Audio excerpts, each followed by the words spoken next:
a todos, agradecerles efectivamente por su asistencia y puntualidad a esta sesión, en donde vamos a darles una pequeña introducción muy interesante respecto a todo lo que es metodologías ágiles. Permítanme compartir aquí la presentación para que podamos juntos revisarla. Muy bien.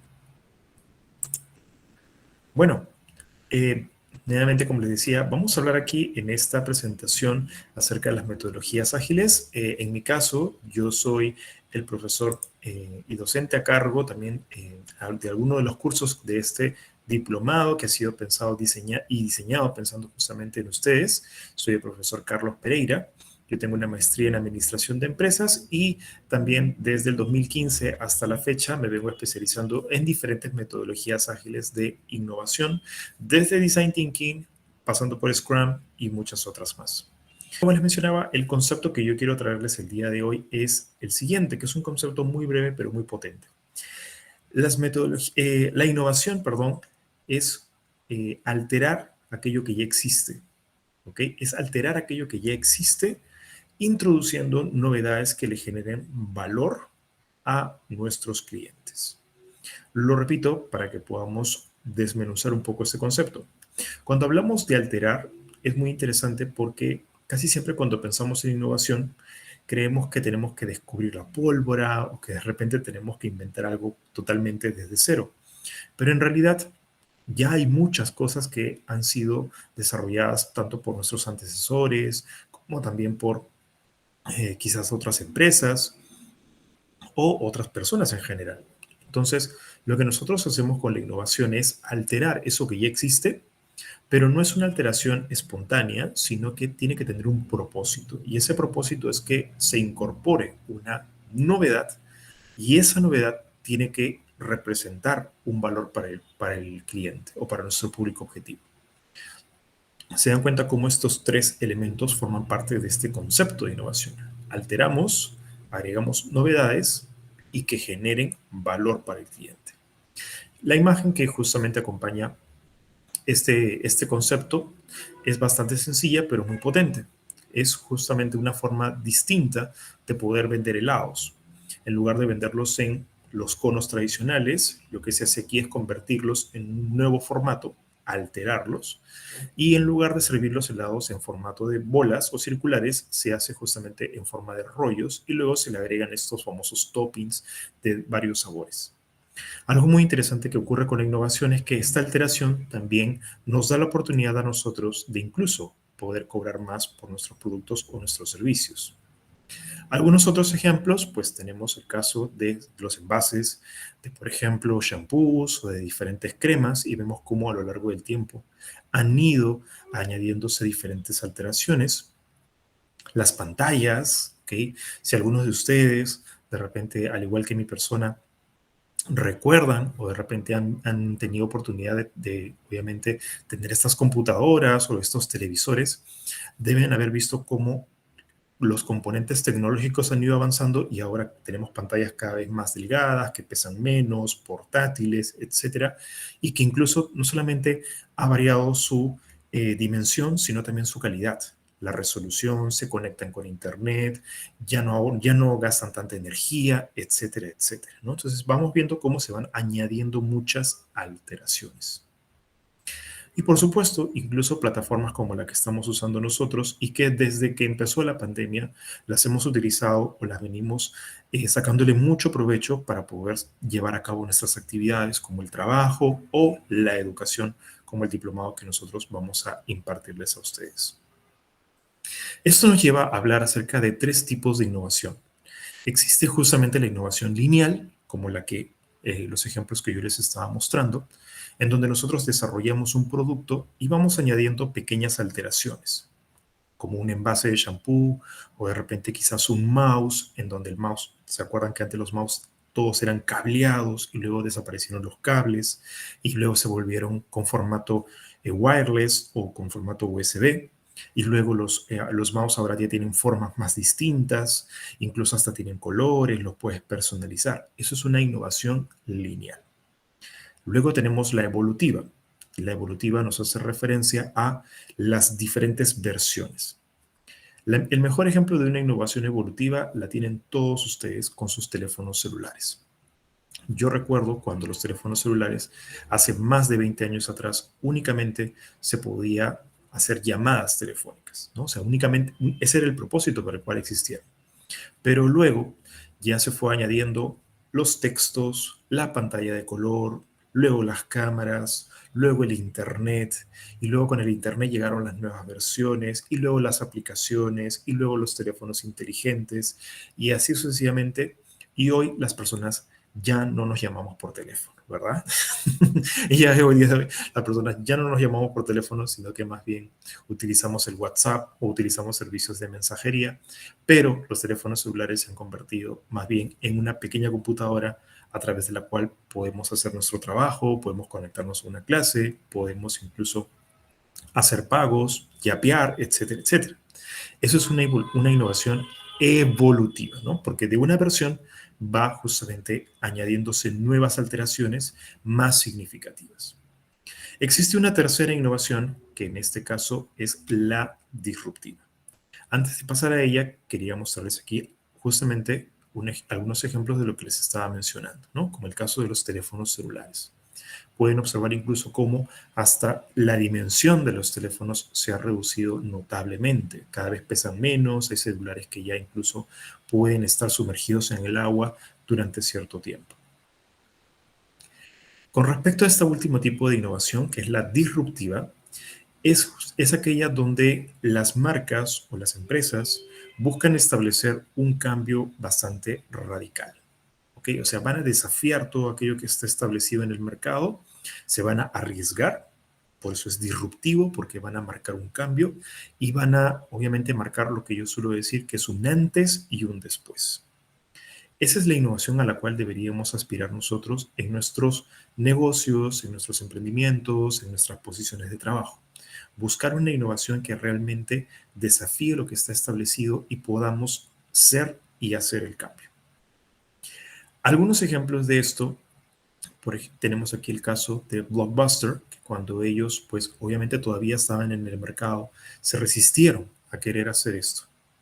Seguían apostando por este modelo de negocio que era muy tedioso, en donde uno tenía que ir presencialmente, devolver las películas, someterse de repente, quizás incluso infracciones, te ponían multas, no había todos los títulos que tú querías, etcétera, y por tanto el consumidor, como suele hacerlo, cuando no está satisfecho, empieza a buscar caminos alternativos. Así es como nació, obviamente, el mercado de la piratería y se volvió muy fuerte durante muchos años.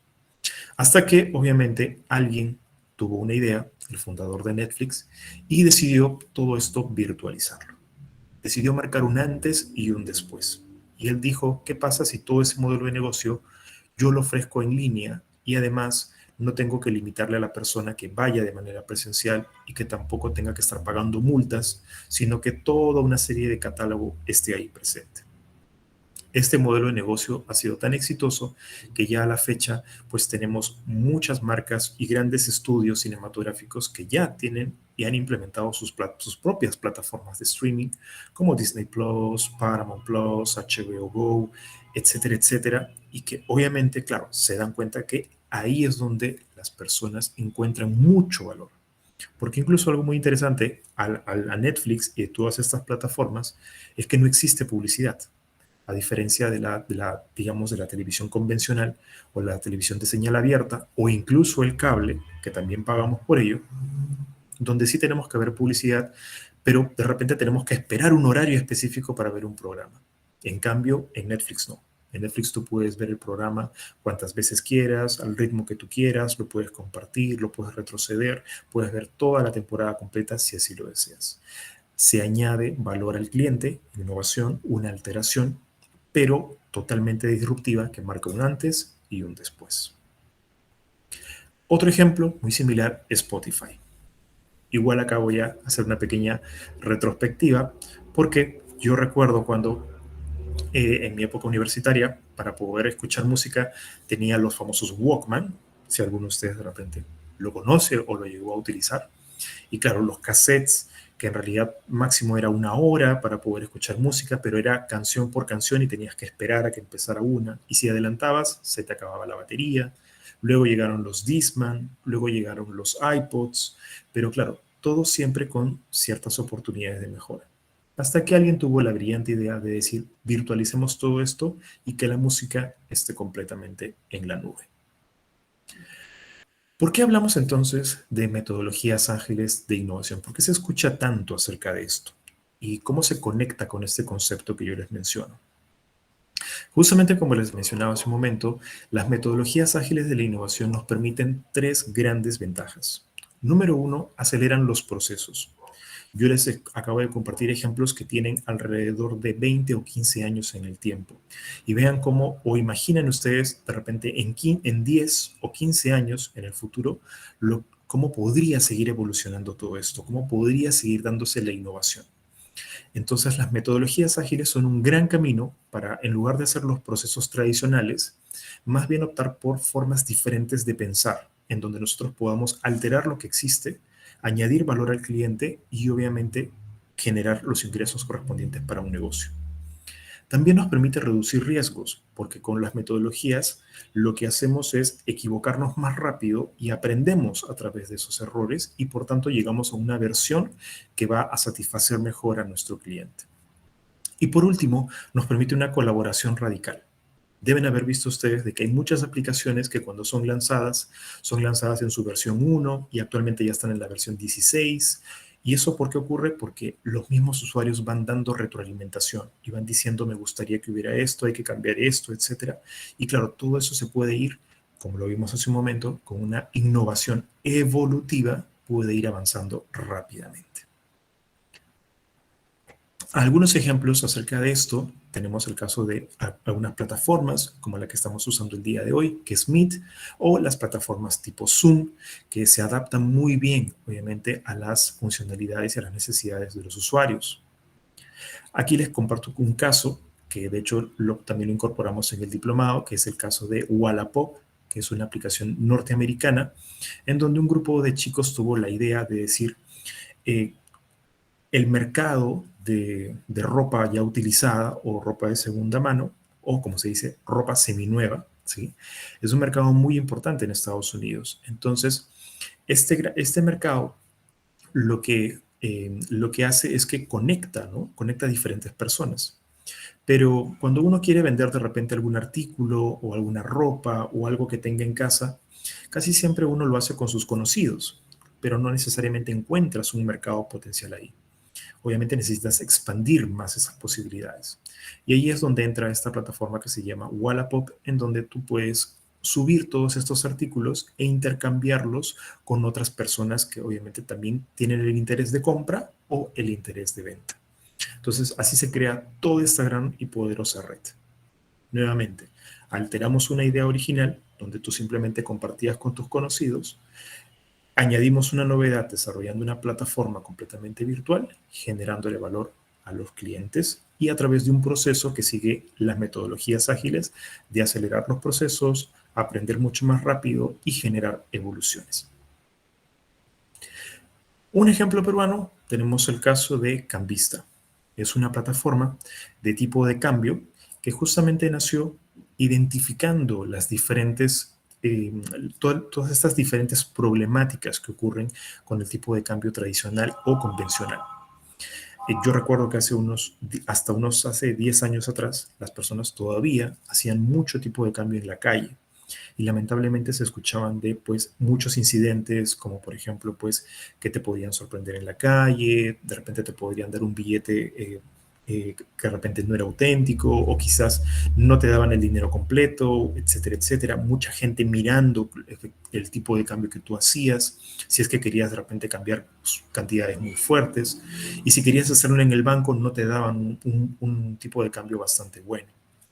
Entonces, estos chicos que se llaman Cambista desarrollan esta plataforma hace 4 años y actualmente es uno de los casos más emblemáticos en nuestro país respecto al tema de la innovación y la tecnología porque se vuelve una oportunidad para poder realizar tipo de cambio en cualquier parte del país que te encuentres, incluso en el exterior. Todo esto nos lleva a nuestro punto de cierre. Y es que, si se dan cuenta, cada uno de estos ejemplos que yo les he mencionado ponen al centro del desarrollo y del proceso al usuario. O sea, tenemos que poner a nuestro cliente, conocerlo, empatizar con ellos. La palabra empatizar viene del griego empatos, que significa en los zapatos de. Y eso es justamente lo que debemos hacer. Mirar el mundo no desde nuestra perspectiva, sino desde las necesidades, los desafíos y también todas esas problemáticas que vive nuestro cliente. Y cuando entendamos eso y empaticemos, entonces vamos a poder generar ese proceso de innovación que les he mencionado al inicio. Algunas metodologías que vamos a conocer entonces y que utilizan este aspecto de poner en el centro a los usuarios. Está el Design Thinking, que estoy seguro ustedes lo deben haber escuchado a través del método o el estilo Stanford. También tenemos la metodología Kanban, que nos permite organizar mejor nuestras actividades y nuestros procesos y tareas, así como también el Scrum, que de hecho también es una metodología bastante utilizada para el desarrollo de aplicativos y diferentes productos informáticos. Estas son algunas de las metodologías que vamos a aprender, como les decía, en el diplomado. Y por supuesto, quiero ahora agradecer a cada uno de ustedes por ser parte de esta pequeña presentación